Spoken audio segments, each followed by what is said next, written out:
June 27 അലക്സാണ്ട്രിയയിലെ വിശുദ്ധ Cyril.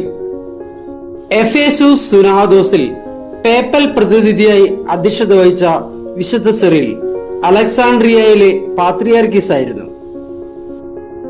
ആ സുനാദോസിൽ Nestorian സിദ്ധാന്തം പാഷണ്ഡതയാണെന്ന് അദ്ദേഹം ബോധ്യപ്പെടുത്തി.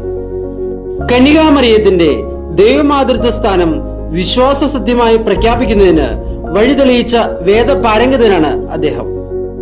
വിശുദ്ധന്റെ 15ാം ചരമ ശതാബ്ദി പ്രമാണിച്ച് 1946 12ാം പീയൂസ് മാർപ്പാപ്പ എഴുതിയ ചാക്രിക ലേഖനത്തിൽ വിശുദ്ധനെ പൗരസ്ത്യ സഭകളുടെ അലങ്കാരം എന്ന് വിശേഷിപ്പിച്ചിരിക്കുന്നു. AD 444 ജനുവരി 28 ഒരു മരിയൻ പ്രാർത്ഥന ചൊല്ലിക്കൊണ്ട് അദ്ദേഹം നിത്യസമാനത്തിനായി യാത്രയായി. 1882 വിശുദ്ധനെ സഭ വേദപാരംഗിതനായി പ്രഖ്യാപിച്ചു.